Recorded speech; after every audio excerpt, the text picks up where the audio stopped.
Selamat sahabat semuanya. Ya, hari ini saya mendapatkan kesempatan untuk bisa berbagi firman Tuhan. Judulnya itu Mengapa Yesus Memilih Yudas. Siapa di sini yang tidak tahu ceritanya tentang Yudas? Ada nggak? Tahu semua ya. Oke, kalau kita berbicara tentang Yudas, kira-kira apa yang ada di pikiran kita? Kisah tentang apa ini? Tentang pengkhianatan. Oke, sepakat ya bahwa Yudas, kisah hubungannya Yesus dan Yudas itu bukan hubungan yang menyenangkan, tapi tentang pengkhianatan. Nah, seorang pengkhianat itu biasanya apa? Apa yang menjadi persyaratan supaya kita bisa menjadi seorang pengkhianat? Iri, apalagi? Apa yang dilakukan oleh seorang pengkhianat? Egois. Apalagi? Licik. Oke. Apakah seorang pengkhianat ini mengabarkan hal-hal yang benar terhadap orang lain atau justru memutarbalikkan faktanya? Memutarbalikkan fakta. Kalau misalnya kita mengatakan bahwa seorang pengkhianat itu adalah seorang yang menyebar fitnah, apakah masuk juga ke kategori itu? Masuk. Makanya kemudian ada dikatakan bahwa fitnah itu lebih kejam dari pembunuhan, ya kan? Nah, jadi ternyata ada dosa yang levelnya lebih tinggi dari kita membunuh, lebih kejam dari pembunuhan. Artinya kalau pembunuhan dianggap kurang kejam, ternyata fitnah itu lebih kejam dari pembunuhan. Oke, baik, terima kasih. Kita hari ini akan belajar tentang mengapa Yesus memilih Yudas. Kalau misalnya Tuhan memilih Musa, Tuhan memilih Daniel, mungkin kita sudah sering belajar tentang itu. Hari ini kita akan melihat kenapa Yesus itu memilih Yudas. Mungkin ada disclaimer sedikit karena mungkin ada beberapa hal yang akan mengagetkan kita. Karena saya pun pada saat membaca ini agak kaget-kaget juga. Wah, ternyata ada ya ayat-ayat seperti itu. Oh, ternyata ada ya peristiwa yang selama ini kita pikir gak kayak gitu kok Tuhan itu. Tuhan tuh gak seperti itu, tapi ternyata ada hal seperti ini. Oke, baik. Ya, boleh bantu di slide berikutnya. Nah, mengapa Yesus dari awalnya memilih Yudas menjadi salah satu muridnya, padahal Yesus sudah tahu bahwa Yudas akan berkhianat, ya kan? Dan pelajaran apa yang ingin diberikan oleh Yesus dengan memilih murid yang ia tahu akan mengkhianatinya? Oke, supaya tidak mengantuk, saya sudah siapkan beberapa ayat dan kita akan giliran baca, ya. Jadi semuanya berpartisipasi. Oke, ya, di ayat yang pertama kita akan lihat Yohanes 6 ayat 64. Kalau misalnya mau buka Alkitabnya bagus, buka aja ya supaya ini sengaja saya depannya kasih begini dulu supaya kita semua tergerak untuk membuka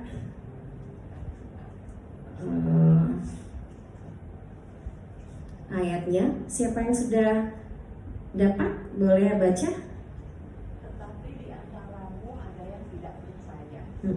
Sebab Yesus tahu dari semula siapa yang tidak percaya dan siapa yang akan menyerahkan dia. Oke, ya.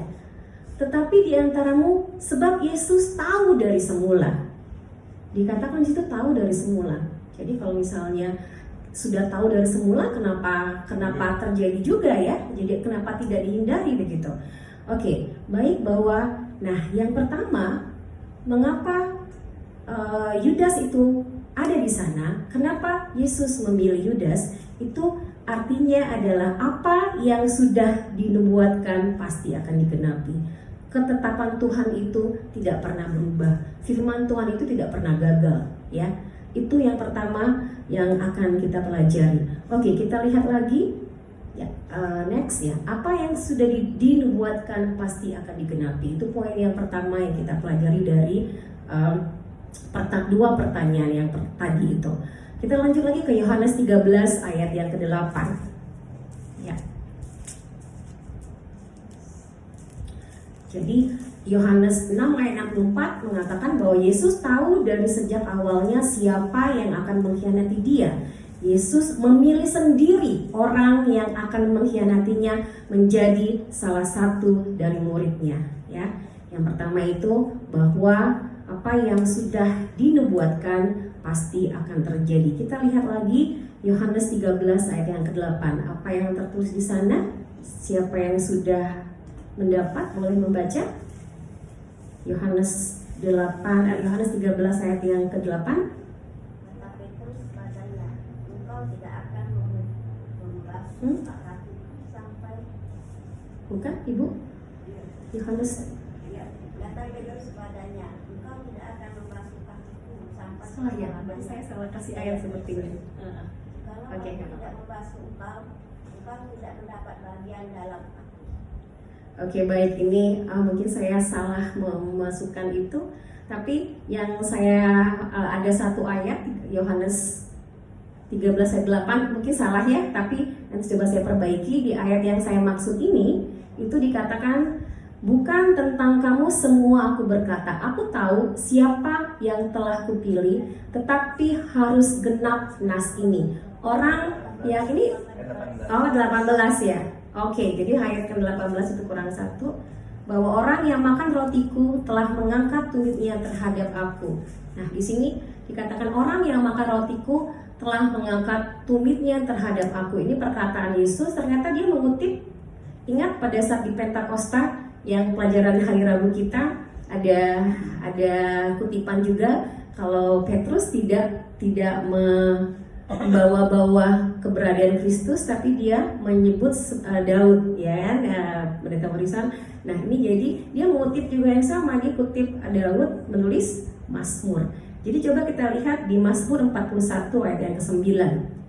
Ya, Mazmur 41 ayat yang ke-9, apa yang ada di sana?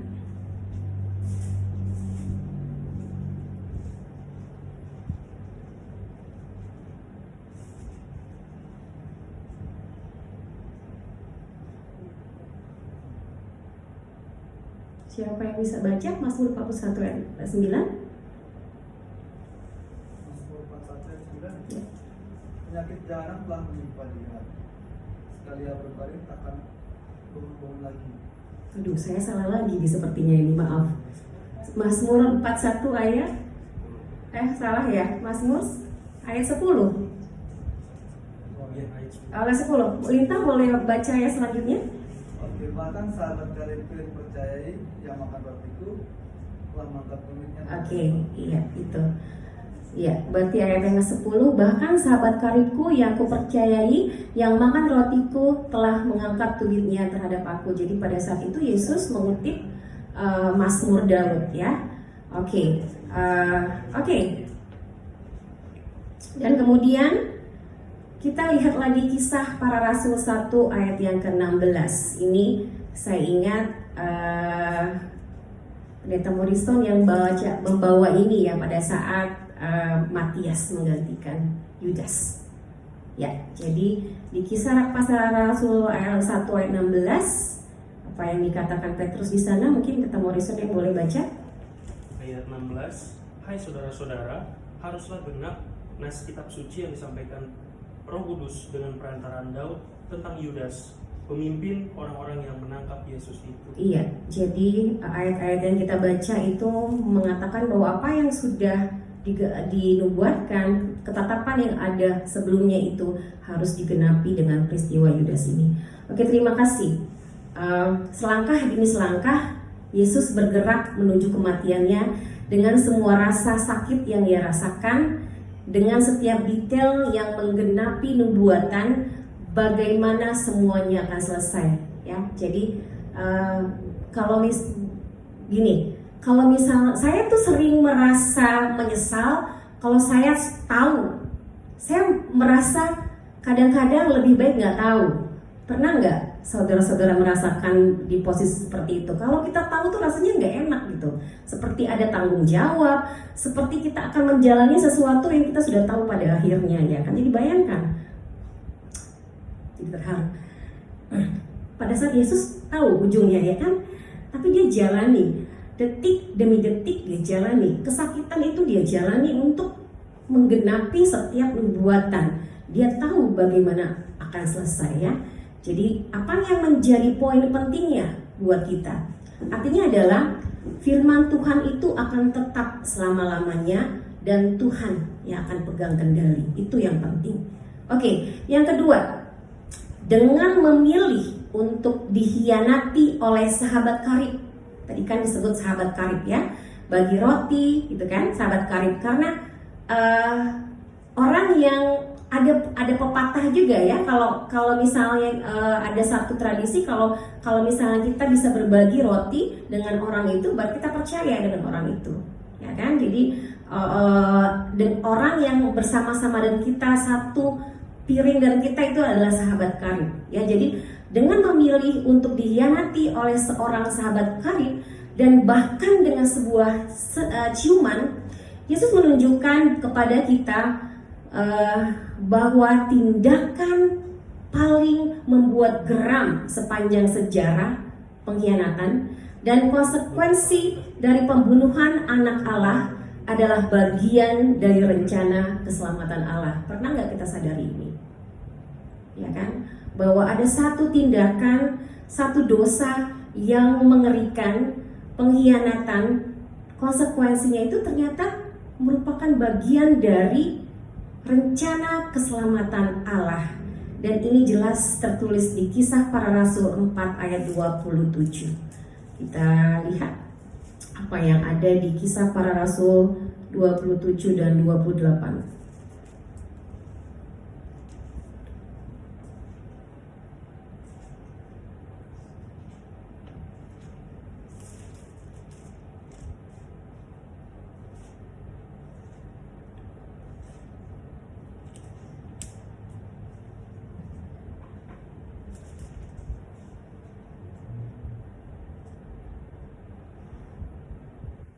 Siapa yang sudah mendapat boleh membaca. Semoga saya tidak salah kasih ayat lagi. Minta maaf. Sebab sesungguhnya telah berkumpul di dalam kota ini Herodes dan Pontius Pilatus beserta bangsa-bangsa dan suku-suku bangsa Israel melawan Yesus, hamba-Mu yang kudus, yang Engkau urapi, untuk melaksanakan segala sesuatu yang telah Engkau tentukan dari semula oleh kuasa dan kehendak-Mu. Iya, ya. Semua berkumpul, siapa yang mereka lawan? Ya, semuanya pada saat itu seluruh dunia melawan Yesus gitu ya. Bahkan murid-muridnya pun sudah gentar gitu ya, dan mereka tidak mengaku kalau mereka terutama Petrus bahwa mereka bersama-sama dengan Yesus ya kan. Dalam 3 tahun itu mungkin orang-orang mengenal kan, misalnya saya sering sama Morrison misalnya kemana-mana, terus ada yang lihat, terus tiba-tiba dia terjadi sama Morrison, saya nggak kenal padahal orang lain tahu gitu ya. Jadi tapi ternyata semuanya itu untuk melaksanakan segala sesuatu yang telah Engkau tentukan dari semula oleh kuasa dan kehendak-Mu gitu. Jadi dengan kata lain, pelajaran tentang Yudas ini adalah dosa yang paling mengerikan, yang mengerikan di dunia, yang digunakan oleh Tuhan dalam rencana keselamatannya. Saat kita merasa kita mendapatkan posisi yang tinggi, ya kan, Yudas itu kalau dia bertanggung jawab terhadap apa? Dalam organisasi kecil yang dipimpin Yesus, dia seorang bendahara ya. Jadi kalau dalam organisasi itu kan sekretaris bendahara itu adalah 2 orang yang penting ya. Jadi pada saat kita merasa kita mendapatkan posisi yang tinggi, kita tidak sadar bahwa kita justru melayani pihak yang berseberangan dengan kita. Pernah nggak kita juga menyadari ini? Jadi hati-hati dengan posisi ya. Dan inilah pelajaran besarnya. Dan bahwa Yudas dalam hubungannya dengan Kristus memberikan pelajaran kita yang seperti ini. Kita lanjutkan. Yang ketiga, dengan memilih murid yang melayani sebagai rasul sejak awal dan dengan melibatkannya dalam hubungan yang terdekat dan memberikannya kuasa mengusir roh jahat dan menyembuhkan penyakit, Yesus menunjukkan apa yang mau ditunjukkan Yesus di sini, bahwa praktek keagamaan, jabatan keagamaan, dan mukjizat bahkan tidak berarti bukti dari kelahiran kembali atau iman yang menyelamatkan. Ya. Jadi kita lihat di dalam Matius 10 ayat 1 dan 4. Lihat di sana. Biasanya kita baca ayat ini untuk hafalin siapa sih murid-murid Yesus. Ya kan 12 nih. Lu lihat ini aja. Saya dulu ingat, saya lihat referensinya ayat ini. Tapi ternyata ada hal lain yang kita bisa lihat. Pembukanya seperti apa? Bawahnya seperti apa? Bagaimana Yesus itu memanggil ke-12 muridnya, ternyata tidak hanya sekedar memberikan silsilah nama-nama mereka, tapi kalimat awal dan kalimat akhirnya itu adalah sesuatu yang kita pelajari. Ini panjang, cukup panjang, ada 4 ayat. Mungkin Mozart boleh bantu baca Matius 10 ayat 1 sampai 4.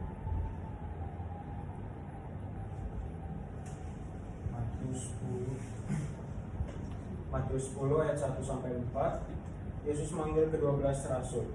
Ayat yang 1, Yesus memanggil ke-12 muridnya dan memberi kuasa kepada mereka untuk mengusir roh-roh jahat dan untuk melenyapkan segala penyakit dan segala kelemahan. Ayat yang kedua, inilah nama ke-12 rasul itu. Pertama, Simon yang disebut Petrus dan Andreas saudaranya, dan Yakobus anak Zebedeus dan Yohanes saudaranya, Filipus dan Bartolomeus, Thomas dan Matius pemungut cukai, Yakobus anak Alfeus dan Tadeus. Ayat yang keempat, Simon orang Zelot dan Yudas Iskariot yang mengkhianati dia. Iya, jadi Yesus memanggil ke-12 muridnya, termasuk Yudas ya kan? Apa yang diberikan kepada mereka? Memberi kuasa kepada mereka untuk mengusir roh-roh jahat dan untuk melenyapkan segala penyakit dan segala kelemahan. Jadi Yudas juga mendapatkan privilege ini. Jadi Yudas berjalan bersama-sama dengan Yesus, melayani bersama-sama dengan Yesus selama 3 tahun, dan dia juga terlibat dalam semua praktek-praktek itu, ya kan? Dan Yudas merupakan ilustrasi yang sangat jelas dari orang-orang yang ada di Matius 7 ayat yang 22 ini. Apakah kita akan termasuk juga dalam golongan ini ya? Kita lihat Matius 7 ayat 22.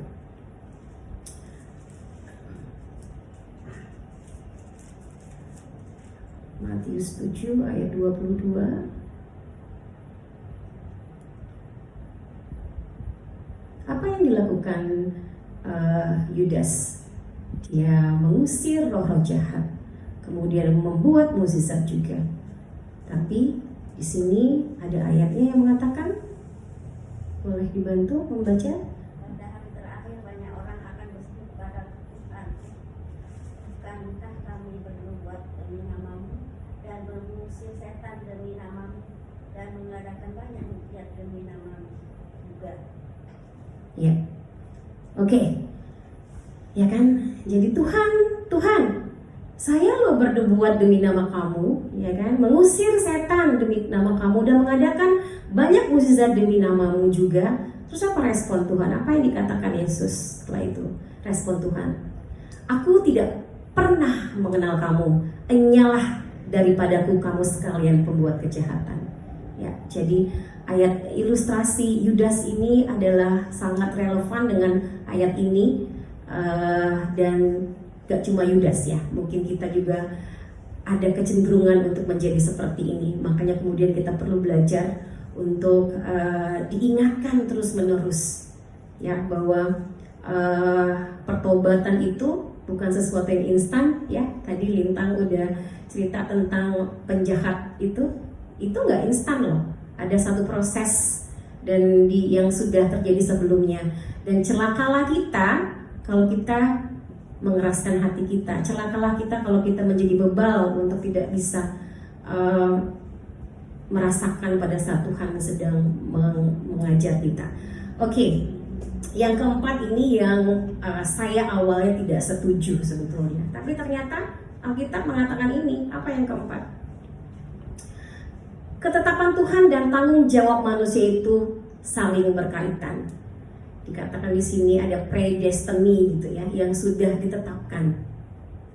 Bisa diterima nggak sih kalau dari awal tuh ternyata sepertinya Yudas tidak diberi kesempatan untuk bertobat gitu loh. Itu yang bikin saya mikir, ini Tuhan kok begini ya, atau saya mungkin pada saat ini belum bisa mendapatkan pemahaman yang lengkap. Tapi ini ada satu hal yang harus kita sadari ya, bahwa Alkitab itu tuh luar biasa, buku yang hebat sekali, yang membuat kita itu akan ada pada satu kondisi mesti apapun yang terjadi dalam kehidupan kita, mau sedih, mau susah, ya kan? Kadang kita banyak teori kemakmuran, ikut Yesus senang, ikut Yesus nggak susah, nggak gitu, nggak seperti itu.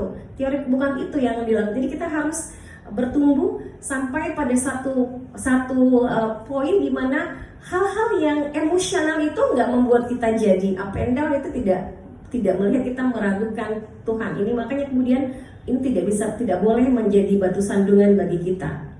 Nah, akhir hidup Yudas sudah ditentukan sebelum pengkhianatannya. Dalam Yohanes 17 ayat 12, kita lihat lagi. Yohanes 17 ayat yang ke-12, apa yang dikatakan di sana? Yesus punya 12 murid, ya kan? Dan Yudas termasuk di sana. Oke, ini Yohanes yang mencatat ya.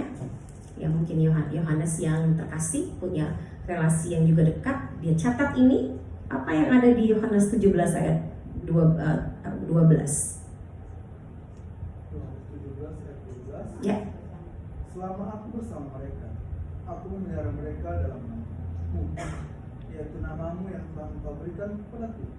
Aku telah menjaga mereka dan tidak ada seorang pun dari mereka yang binasa selain daripada dia yang telah ditentukan binasa, supaya genaplah yang tertulis dalam kitab suci. Iya, coba baca baik-baik. Selama aku bersama mereka, selama Yesus bersama 12 murid-murid itu, Yesus sudah menjaga mereka dalam namamu, dalam nama Tuhan ya, yang telah Engkau berikan kepadaku. Dibilang aku telah menjaga mereka dan tidak ada seorang pun dari mereka yang terhilang kecuali si anak kebinasaan ini, dia bilang. Dia jaga ya. Tapi kecuali si anak kebinasaan ini, supaya kitab suci digenapi. Oke. Ya. Dalam Yohanes 6 ayat 64, ayat kita tadi yang pertama ya. Kita lihat lagi ayat Yohanes 6 ayat 64. Di sana dikatakan, tetapi di antaramu ada yang tidak percaya, sebab Yesus tahu dari semula siapa yang tidak percaya dan siapa yang akan menyerahkan dia. Dan ini ternyata ayatnya nggak selesai di sini, ada ayat selanjutnya, ayat yang ke-64, 65. Apa yang selanjutnya?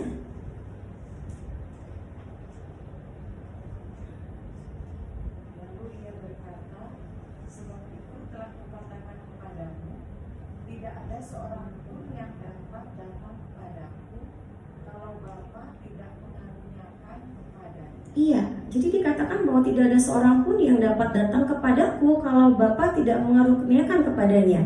Jadi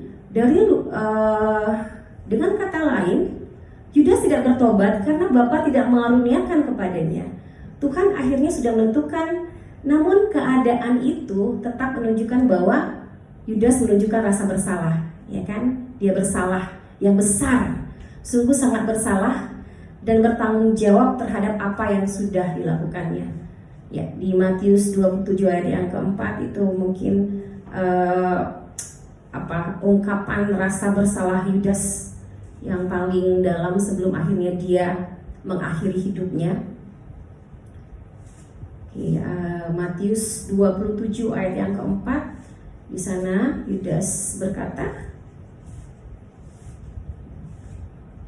Matius 27 ayat yang keempat, dan berkata, aku telah berdosa karena menyerahkan darah orang yang tak bersalah.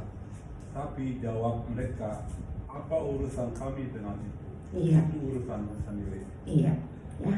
Jadi situasinya mulai saya sebetulnya sekarang anak-anak sudah mulai besar, ini sedikit curhat mungkin. Jadi mereka itu kadang-kadang kan punya pikiran yang berbeda ya. Jadi orang tua itu kadang susah juga.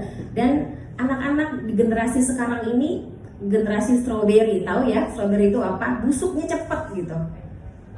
Mozart ketawa. Jadi mungkin Mozart, mudah-mudahan Mozart nggak termasuk ini, walaupun kalian tunggu Sharon juga. Jadi strawberry itu dibilang generasi sekarang itu generasi strawberry gampang busuk gitu. Strawberry itu kan cepet banget busuk, dimasukin, deketin sama strawberry yang lain, kena sedikit dia busuk, ya kan? Terus dimasukin freezer beku, baru dikeluarin bentar dia busuk. Jadi begitu. Jadi generasi yang lemah gitu, yang mentalnya sedikit-sedikit minta healing, sedikit-sedikit mental breakdown, sedikit-sedikit butuh me time gitu ya. Jadi beda dengan generasi dulu yang benar-benaran jadi anak-anak saya ini kesulitannya gitu, dikerasin ngambek akhirnya bisa minggat gitu ya. Jadi saya pikir jadi saya nggak mengerti begitu aja, tapi di sini pada saat kondisi Yudas ini gimana ya, jadi ada seperti secara psikologi, secara apa gitu, pasti dia juga mungkin orang yang berpikir untuk bunuh diri itu kan pasti ada mengalami proses yang nggak gampang gitu ya. Oke, itu yang kita coba bukan berempati ya, tapi coba melihat kejadian seperti apa pada saat itu. Oke, yang terakhir. Yang terakhir ini saya yakin bahwa kita semua sudah menyadarinya, bahwa yang terakhir adalah kekuatan cinta uang yang menghancurkan. Ya, kita lihat di Yohanes 12 ayat 4 dan 6. Apa yang ada di sana? Di sini peristiwa tentang Maria Magdalena yang membasuh kaki Yesus ya. Oke, siapa yang boleh membantu saya untuk membaca? Yohanes 12 ayat 4, tetapi Yudas Iskariot, seorang dari murid-murid Yesus yang akan segera menyerahkan dia, berkata, Oke, teruskan. Ya, diteruskan bacanya, berkata. Ya, nggak apa-apa, nanti saya bilang stop kalau udah selesai. Teruskan. hal itu dikatakannya bukan karena ia memperhatikan nasib orang miskin, melainkan karena ia adalah seorang pencuri. Ia sering mengambil uang yang disimpan dalam vas milik baru. Iya, jadi dia bilang seperti itu bukan berempati sama orang-orang miskin. Dia menggunakan orang-orang miskin itu sebagai alasan aja. Sering ya kita suka seperti itu ya. Kita berusaha menggunakan kesedihan orang lain, dipikir kita baik, mau menolong, tapi ternyata kita ada maksud lain di situ. Ada sesuatu hal yang kita mau tuju. Jadi dia mengatakan, wah ini minyaknya sayang banget ini dibuang-buang seperti itu. Kalau kita sumbangkan ke orang miskin pasti lebih baik, tapi bukan itu motifnya ya. Hal itu dikatakannya bukan karena ia memperhatikan nasib orang-orang miskin, tetapi karena ia seorang pencuri. Ya, ada orang yang tamak ya, sudah punya tapi ingin loh, ada kan yang begitu ya. Jadi orang yang sudah punya bukan berkekurangan tapi memiliki, tapi tetap menginginkan sesuatu. Oke, itu yang terakhir ya.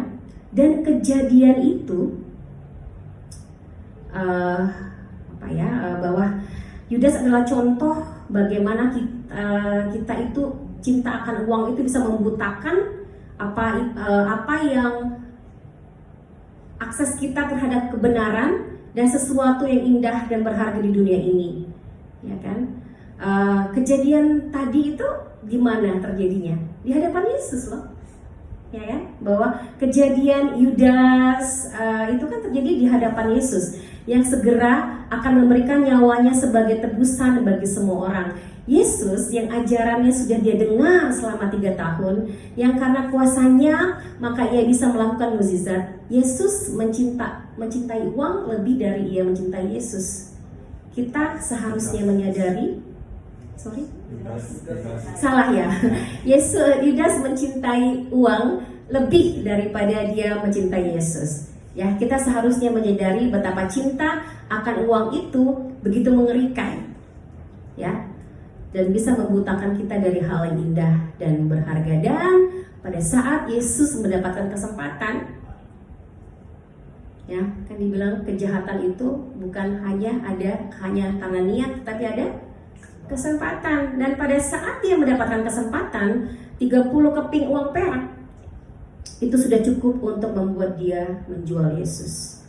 Ya, ada banyak jawaban dan kemungkinan yang kita temukan kalau misalnya kita mau menjawab pertanyaan awal tadi, tapi paling tidak 5 hal ini bisa menjadi pelajaran kita. Ya, yang pertama, untuk menggenapi nubuatan bahwa firman Tuhan itu tidak berubah dan Tuhan yang memegang kendali.